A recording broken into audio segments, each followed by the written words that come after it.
हमारे जीवन में बहुत सी समस्याएं हैं। जिस भी तरफ हम देखते हैं वहाँ समस्याओं का एक ढेर पड़ा हुआ है और हमारे पास कोई ऐसा समाधान नहीं है कि हम इन सभी समस्याओं से लड़ें और हम अपने जीवन को चरमोत्कर्ष पर ले जा सकें। समस्याएं निजी होने से लेकर एक ग्रामीण स्तर से लेकर राष्ट्रीय और वैश्विक स्तर तक है और एक परम साधक का कर्तव्य ये होता है कि उस पर अनेकों प्रकार के ऋण चढ़े हुए हैं या उस पर उन ऋणों का भार है जिससे उसे उऋण हो रहा है। सबसे पहले मातृपितृ ऋण, भूमि ऋण, देश का ऋण और इसी प्रकार इस पृथ्वी का ऋण उस पर है। क्या वो सभी ऋणों से मुक्त हो पाता है? वो कैसे हो सकता है इन ऋणों से मुक्त? केवल जो समस्याएं हैं, यदि वो उन समस्याओं का अंत ढूंढना शुरू कर दे तो वो इन सभी ऋणों से उऋण हो सकता है। शास्त्र कहता है कि किसी भी व्यक्ति को तब तक मुक्ति नहीं मिलती, मोक्ष नहीं मिलता जब तक कि वो सभी ऋणों से उऋण ना हो जाए। लेकिन समस्याएं बेहद विकराल और जटिल हैं। हम इन्हें कैसे समझ सकते हैं? हम अपने जीवन में सबसे पहले इस शरीर से बंधे हैं। हम इस शरीर की समस्याओं को देखते हैं। इसमें अनेकों प्रकार के रोग हैं, अनेकों प्रकार के। एक रोग समाप्त होता है तो दूसरा शुरू हो जाता है, तीसरा शुरू हो जाता है और जब से हमने जन्म लिया है तब से लेकर इस शरीर के कारण हमारे अनेकों स्वजन, बंधु बांधव हैं। हम एक इकाई के रूप में उत्पन्न हुए, लेकिन हम इकाई नहीं रहते, अपितु हमारे साथ साथ सब चीज़ें बढ़ती चली जाती हैं। पहले हम जब छोटे थे तो छोटा सा परिवार था, जो जो बढ़ते चले गए, मित्र बनते गए और एक बड़ा परिवार और कुनबा बनता गया, एक समाज बनता गया। जब एक बड़े समाज के साथ वो जुड़ता है और वो अपने चारों तरफ देखता है कि अब उसके पास इतना बड़ा कुनबा हो गया है, तो उसकी परेशानी केवल अपनी निजी ही नहीं रहती, फिर वो अलग अलग भावनाओं से प्रेरित होता रहता है। कभी उसे पारिवारिक दुख सताएगा, कभी उसे मित्रों का दुख सताएगा, कभी उसे अपने गांव का दुख होगा, कभी शहर और साम्राज्य राज्य का और बढ़ते बढ़ते देश और विश्व का भी। हालांकि ऐसा बहुत कम होता है कि कोई व्यक्ति वैश्विक स्तर पर सोचना शुरू कर दे, क्योंकि व्यक्ति बहुत छोटी छोटी सीमाओं में बंधा हुआ है, इसलिए वो उन सीमाओं का अतिक्रमण नहीं कर पाता और ना ही उसकी सोच इतनी वैश्विक हो पाती है कि वो संपूर्ण विश्व के बारे में सोचे। लेकिन समस्याएं तो उसके जीवन में आती हैं।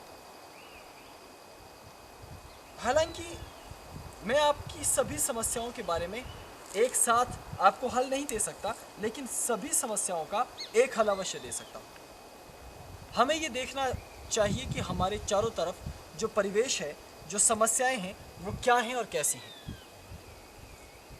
कभी कभी छोटी समस्याएं बड़ा रूप धारण कर लेती हैं और वो बड़ा रूप एक राष्ट्र के लिए खतरा हो सकता है। जैसे एक छोटा सा बिंदु है भ्रष्टाचार।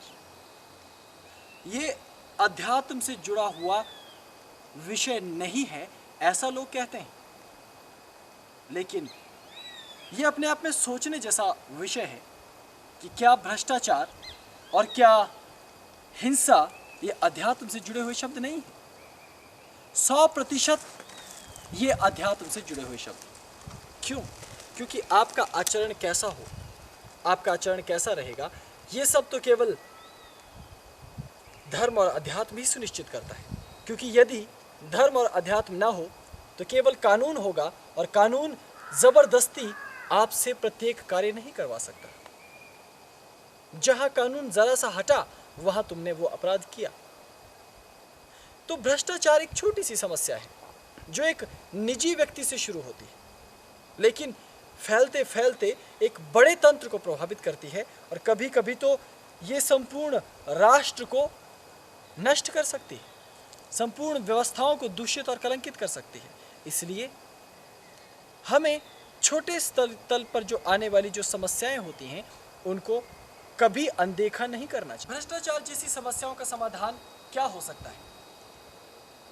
ये तो बड़ा ही सहज सा प्रश्न है और इसका उत्तर भी सहज है कि यदि मैं सुधर जाऊं, मेरा आचरण भ्रष्ट ना हो और दूसरे व्यक्ति का आचरण भी भ्रष्ट ना हो, तो उनके जीवन में इस प्रकार से कोई समस्या नहीं आने वाली। लेकिन ये कैसे होगा?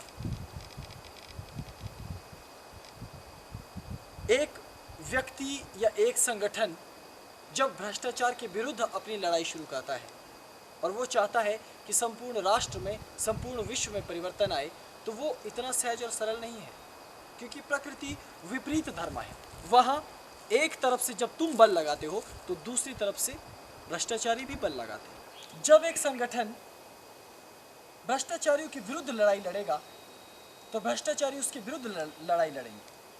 अब समस्या ये है कि भ्रष्टाचारियों के पास अपार संभावनाएं हैं, वो तो कुछ भी करेंगे क्योंकि वो तो पहले से ही भ्रष्ट हैं, इसलिए उनका कुछ नहीं बिगड़ता।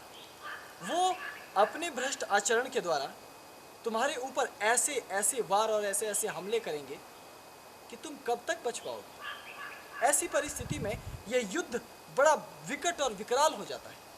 एक तरफ से तुम बेहद सत्यमय तरीके से, बहुत ही प्रेममय तरीके से अपनी मांगों को आगे लाते हो और एक तरह से इस अदृश्य युद्ध को, इस सूक्ष्म युद्ध को लड़ते हो, लेकिन दूसरी तरफ से तुम्हारे साथ लगातार छल प्रपंच होता है, भ्रष्ट आचार होता है।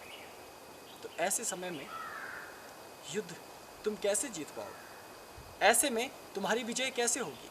बार बार तुम्हें मुंह की खानी पड़ेगी और अक्सर ऐसे में लोग टूट जाते हैं। बड़े बड़े योद्धाओं को मिट्टी में मिलते देखा गया है क्योंकि वो हार गए।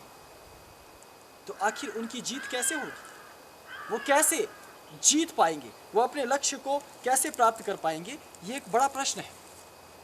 लेकिन ये तो एक ही समस्या हुई, समस्याएं और भी हैं। जैसे अपने आसपास के परिवेश को जब आप देखें तो लगभग प्रत्येक मनुष्य अपने जीवन में बीमार अवश्य होता है। तो वो चाहता है कि जब भी वो बीमार हो तो उसे अच्छी चिकित्सीय सुविधाएं प्राप्त हों ताकि वो लंबे समय तक बीमार न रहे और दुखद परिस्थिति से जल्द उबर सके और पूर्ण स्वस्थ हो सके। लेकिन तुम्हारे चारों तरफ की व्यवस्थाएं इतनी अधिक अर्थ प्रधान हो गई हैं, इतनी अधिक अजीबोगरीब हो गई हैं कि आज किसी व्यक्ति को तो चिकित्सक तक उपलब्ध नहीं हो पाता। प्राचीन समय की जरा कल्पना कीजिए, जिस समय हर एक गांव में 2, 3, 4 वैद्य हकीम हुआ करते थे। तुम ये कह सकते हो कि वो आज के चिकित्सकों जैसे अत्यंत दिव्य और तेजस्वी नहीं थे। मैं प्राचीन ऋषियों की बात नहीं कर रहा, अभी के हाल ही के बीते वर्षों की बात कर रहा हूं। उनके पास बेहद बृहद चिकित्सीय सुविधाएं, उपकरण और ये सब चीजें नहीं थी, लेकिन फिर भी उनके पास एक अद्भुत चीज थी और वो था धर्म। इसलिए उनके घर आने वाला प्रत्येक व्यक्ति, चाहे वो अमीर हो या वो गरीब हो, दोनों को अच्छी चिकित्सा व्यवस्था मिलती थी जितनी उस वैद्य के पास उपलब्ध हुआ करती थी।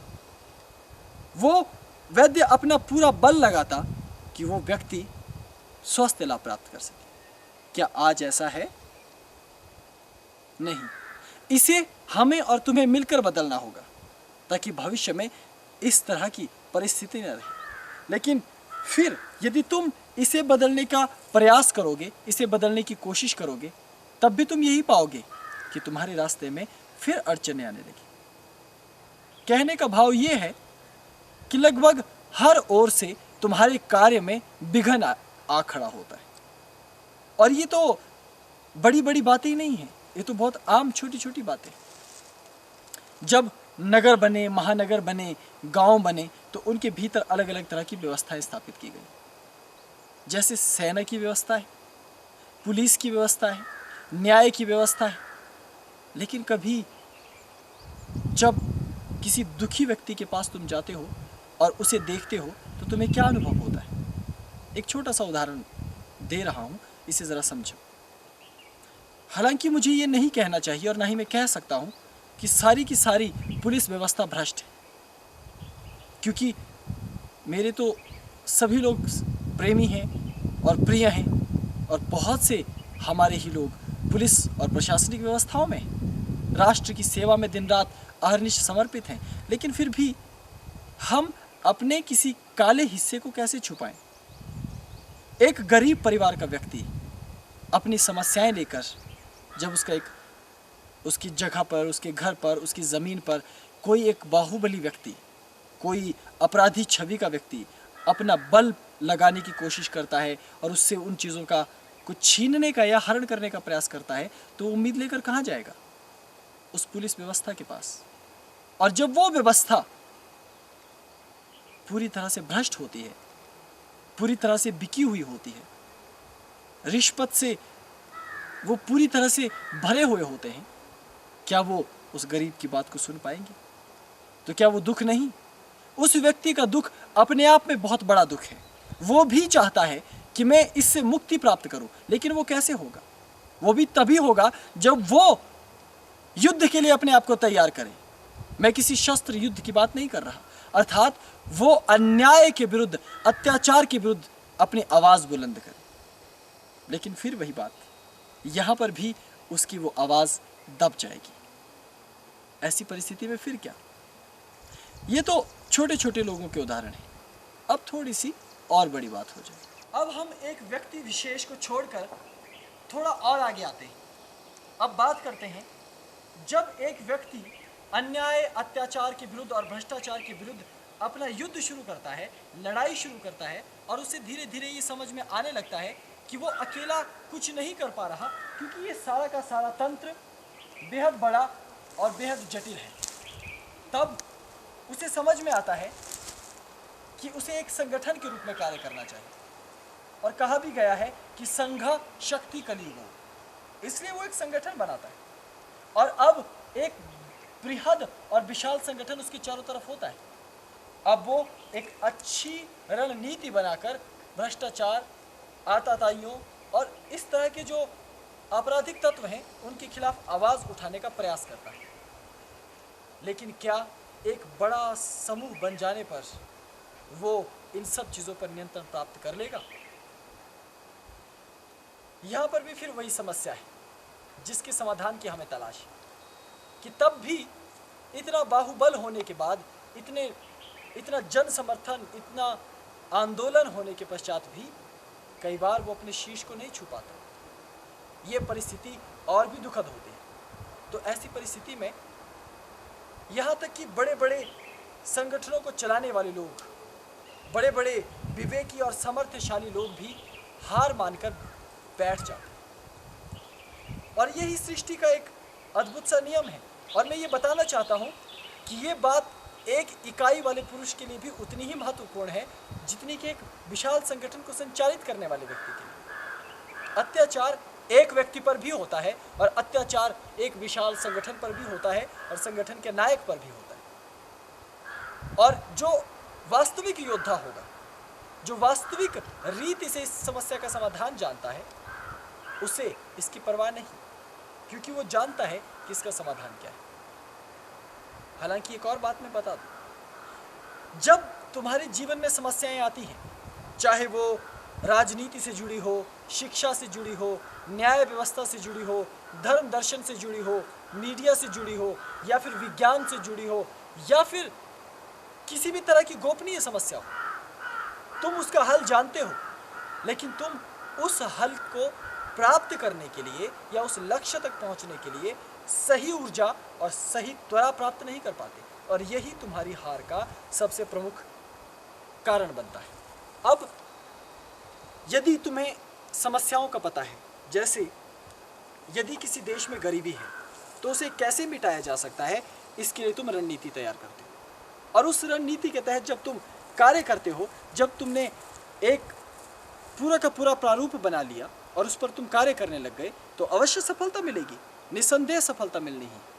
लेकिन उसमें आने वाली समस्याएं तुम्हारा रास्ता रोकती हैं। और यही समस्याएं वो कारण हैं जिनको देखकर तुम भयाक्रांत होते हो, भयभीत होते हो, डरते हो, और अक्सर तुम इस अमोघ अलौकिक युद्ध से भाग जाना चाहते हो। याद रखिए, कुरुक्षेत्र में क्या हुआ?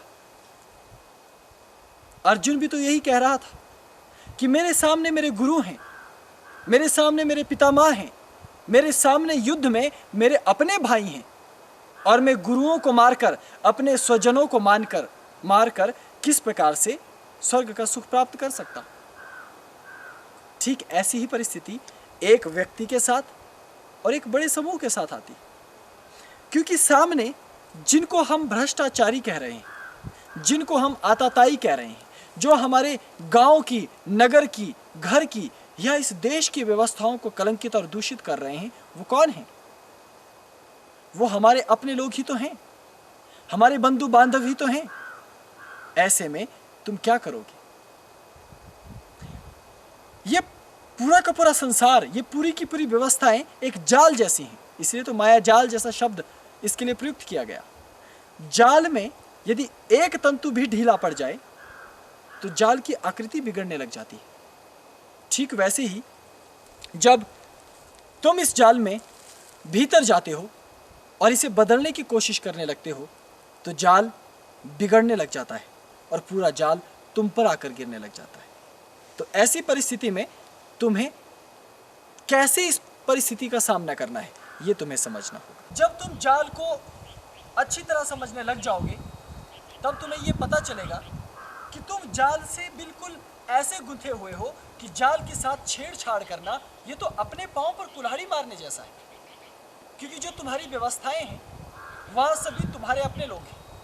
तुम किस किस की हानि करोगे, किस किस के विरुद्ध बोलोगे, क्योंकि जब भी तुम ऐसा प्रयास करोगे हमेशा तुम्हें ही चोट पहुंचेगी। इसलिए ये जीवन एक कुरुक्षेत्र है और तुम उसके अर्जुन हो, और वहाँ कृष्ण के रूप में केवल धर्म ही वो सारथी है जो तुम्हारा मार्गदर्शन करता है। अक्सर क्या होता है, हम जब बड़े हो जाते हैं और बुद्धिमान हो जाते हैं और शिक्षित हो जाते हैं तो अक्सर एक अद्भुत सा अहंकार हमारी बुद्धि को ग्रसित कर लेता है।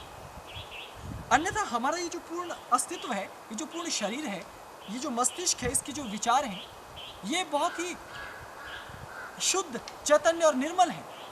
लेकिन केवल अहंकार और ये ज्ञानी होने का भ्रम हमें इस तरह से अपने लवादे में घेर लेता है कि हमारा सौंदर्य नष्ट होने लगता है। धर्म ने हमें कहा कि तुम्हें किस प्रकार से आगे बढ़ना है, किस प्रकार से आत्म विकास करना है, उसके लिए एक सिद्धांत दिया। लेकिन जब तुमने आधुनिक शिक्षा ली, जब तुमने आधुनिक परिवेश में अपने आप को पाया, तो सबसे पहले तुमने जिस चीज़ का विरोध किया वो धर्म ही तो है। तुम किसका विरोध कर रहे हो? धर्म क्या है? धर्म तो तुम्हारे अपने गुण हैं। धर्म तो वो प्रणाली है, वो प्रक्रिया है जिससे तुम्हारी सत्य पर जो ध्वजा धारण किए हुए हैं, जिसे हम सनातन ध्वजा कहते हैं, जो स्थापित है युगों से, उसको तुम और बुलंद कर सकते हो, थामे रख सकते हो। लेकिन जो ही तुम धर्म को छोड़ देते हो तो तुम्हारी धर्म ध्वजाएं, तुम्हारी सत्यमय पताकाएं, तुम्हारी विजय पताकाएं आखिर स्थिर कैसे रहने वाली? वो तो अवश्य नष्ट होंगी। इसीलिए तुम असत्य पर सत्य की पताका को स्थापित नहीं कर पाओ। और तुम चाहते हो कि अहिंसा के मार्ग से, प्रेम के मार्ग से सृष्टि में परिवर्तन आए। याद रखो, सृष्टि एक अदृश्य युद्ध है, प्रतिपल युद्ध है। कोई कहता है कि ये सत्व गुण की पृथ्वी है, कोई कहता है कि ये रजोगुण की पृथ्वी है, कोई कहता है कि ये तमस गुण की पृथ्वी है। लेकिन न तो ये सत्व की है, न ये रज की है, न ये तम की। ये केवल स्थिर है। इसमें सत्य, रज और तम को तुम निर्धारित करते हो। तुम्हारे द्वारा ही देश, काल, ग्राम, नगर और ये पृथ्वी बनी है। अगर तुम ना हो तो ये पृथ्वी अपनी एक निश्चित सीमा और परिपाटी पर चलेगी। केवल तुम ही हो जो इस सृष्टि को बदल सकते हो। तो समस्याएं तुम्हारी बढ़ती जा रही हैं। चाहे तुम शिक्षा में सुधार लाओ, राजनीति में सुधार लाओ, देश में सुधार लाओ या अपने व्यक्तित्व में सुधार लाओ, अपने आप को बदलना भी तो सरल नहीं है। हमारे अंदर इतनी कमियां हैं कि जब तुम उन्हें जीतने की कोशिश करो तो तुम जीत नहीं पाते। इस इकाई पर नशेड़ियों की बात करना बेहद ज़रूरी है। जो लोग नशा करते हैं, शुरुआती दिनों में उन्हें लगता है कि अरे हम तो नशा करते हैं, हमें भला इससे क्या हो जाएगा। लेकिन जल्द ही उन्हें इस बात का एहसास भी नहीं होता कि वो एक गहरी गर्त में जा छिपे हैं और नशे ने उन्हें अब अपनी गिरफ्त में दबोच रखा है और उनका भविष्य लगभग अंधकारमय हो जाता है। तो ऐसे में वो क्या करें, ये जानना भी इकाई के तल पर बेहद जटिल समस्या के रूप में हमारे सामने आता है। जिस प्रकार एक नशेड़ी अपने आप को मुक्त नहीं कर पाता, वो प्रतिदिन उसमें फंसता चला जाता है, दलदल में उलझता चला जाता है और उसे इस बात का एहसास ही नहीं हो पाता कि उसने अपने जीवन के कितने अमूल्य तत्व को खो दिया और वो उस लड़ाई के विरुद्ध हार जाता है। वो अपने समस्त प्रयास करता है, लेकिन उसके पास ऐसे मित्र हैं, ऐसा परिवेश है जो उसे और समर्थन देता है कि तुम नशा करते रहो। ये अपने आप में इकाई के तल पर एक बहुत बड़ी समस्या है। इस समस्या के लिए भी हमें एक सटीक समाधान की आवश्यकता है। जीवन का कोई भी तल हो, हमें सहायता की ज़रूरत है। हमें एक ऐसी अदृश्य सहायता चाहिए ताकि हम इन सभी समस्याओं पे, भले ही वो छोटी सी हो या विराट तल पर समस्या हो, उसका समाधान मिल सके। और वो समाधान केवल धर्म है। वो समस्या केवल अध्यात्म नष्ट कर सकता है। उस समस्या का समाधान केवल परमात्मा पर अचूक विश्वास है। और ये केवल आज का दिया हुआ कोई सूत्र नहीं है, वरन युगों युगों से इस सूत्र को परखा और जांचा गया है। अब तुम यदि इसे खुद परखना चाहो तो तुम परख सकते हो। विश्वास रखना कि जब तक तुम ये मानकर चलते हो कि ये लड़ाई तुम लड़ रहे हो, तब तब तुम्हारी हार सुनिश्चित होती है। और जिस दिन तुम इस बात को स्वीकार कर लेते हो कि ये लड़ाई तुम्हारे द्वारा नहीं अपितु ब्रह्म द्वारा लड़ी जा रही है और तुम इस माया के मध्य में उसका केवल अभिनय कर रहे हो, तो तुम्हारी जीत सुनिश्चित होती है। तुम कहोगे कि मैंने कितनी छोटी सी बात कहकर इतनी बड़ी बड़ी समस्याओं को यूं ही चुटकी में निपटा दिया। ऐसा नहीं है।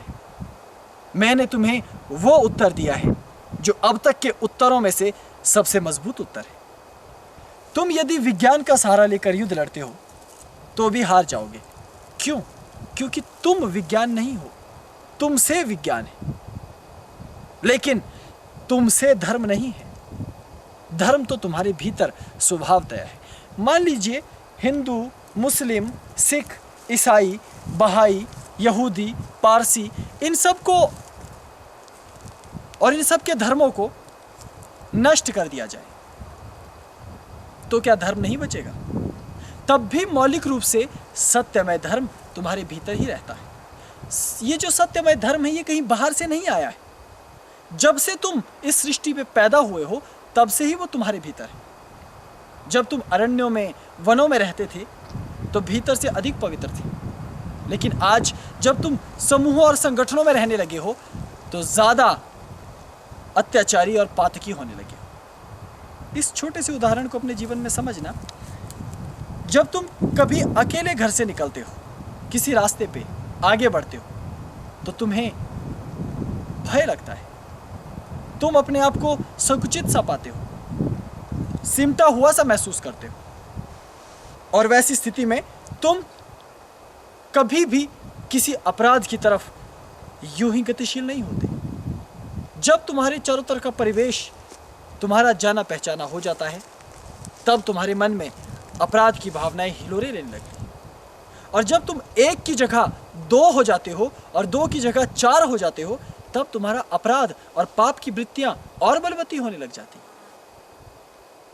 क्योंकि जैसे जैसे तुम अपने साथ के लोगों के साथ बढ़ते चले जाते हो, तुम्हारे पाप को समर्थन मिलता जाता है, तुम्हारे अहंकार को समर्थन मिलता जाता है, तुम्हें बाहुबल महसूस होने लगता है।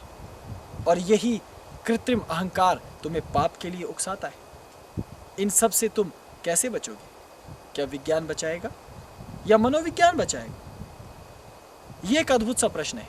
हालांकि ये प्रतीत होता है कि मनोविज्ञान की शरण में जाकर तुम इन समस्याओं का समाधान प्राप्त कर सकते हो, लेकिन शायद ऐसा नहीं है। तुम्हारे जीवन में इकाई से लेकर विशाल प्रारूप तक हर जगह समस्याओं का अंबार लगा रहता है।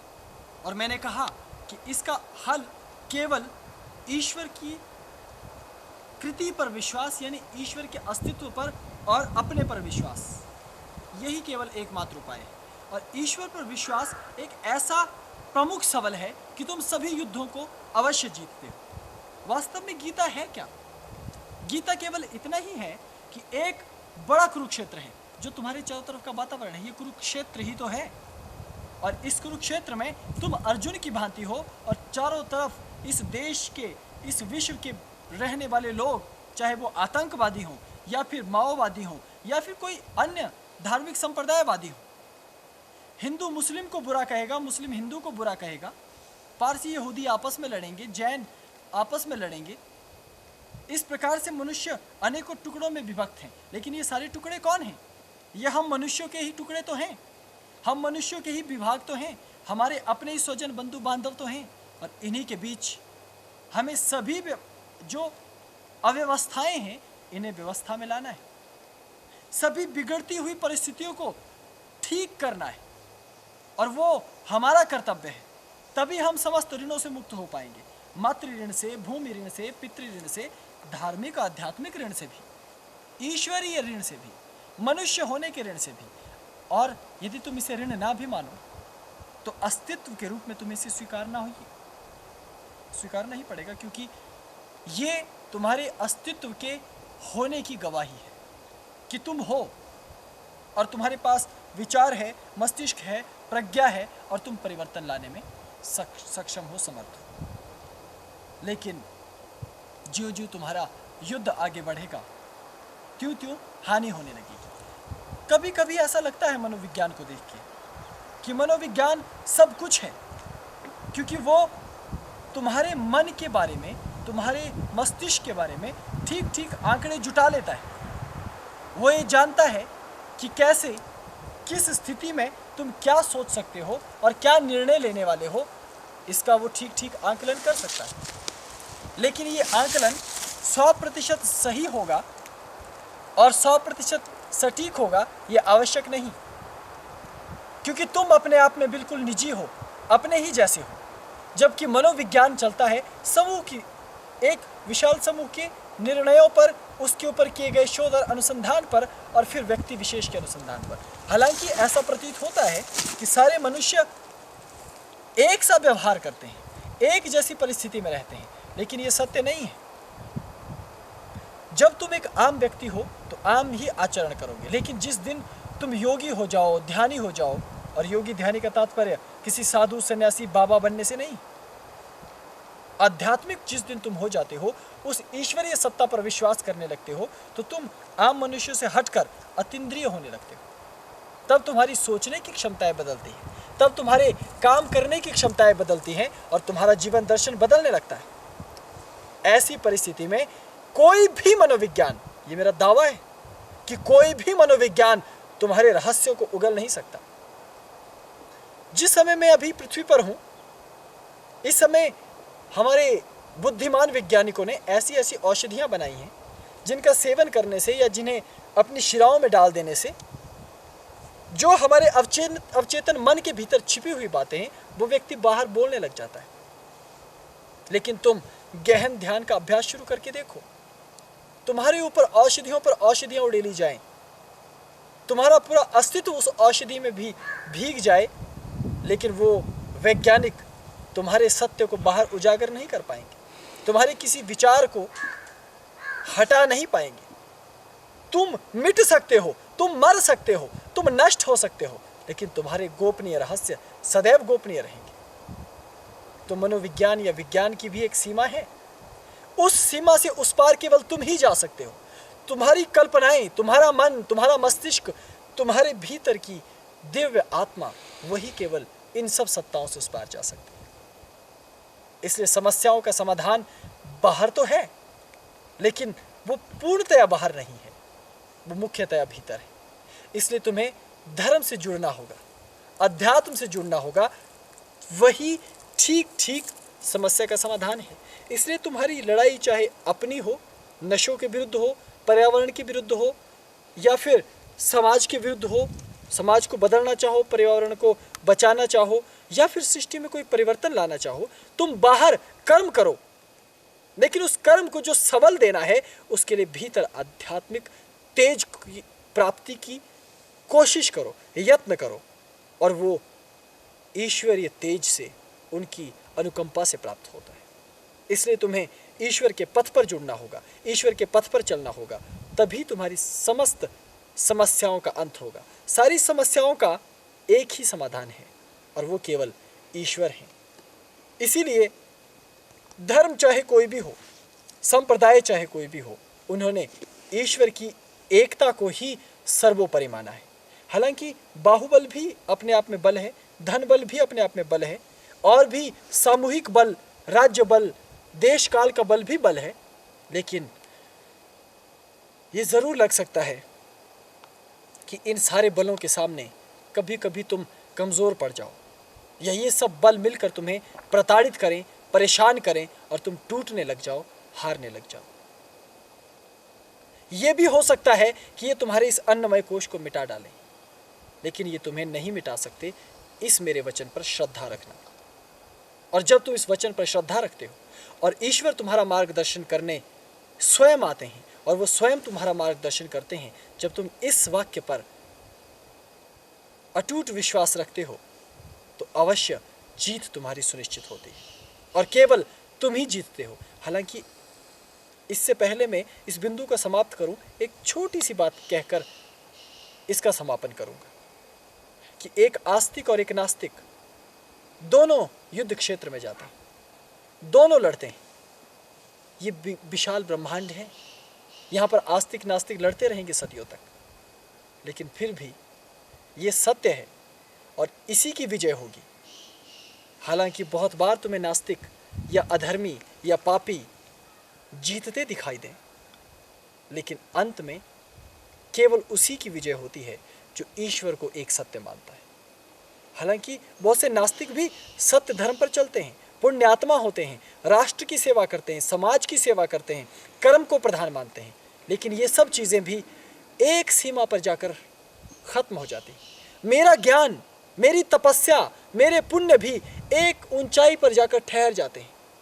उस ऊंचाई से उस पार बस एक कदम की मुझे और ज़रूरत है, उस स्थिति को उपलब्ध होने के लिए जिसका शब्द मेरे पास नहीं है। लेकिन उस परिस्थिति पर पहुंचने के लिए, वहाँ पर पहुंचने के बाद मेरे काम सिर्फ एक ही तत्व आता है, और वो वही होगा, परमात्मा पर किया हुआ मेरा अटल विश्वास। अभी समस्त समस्याओं के अत्यंत लघु और सटीक समाधान में केवल इतना ही। ओम नमः शिवाय। प्रणाम।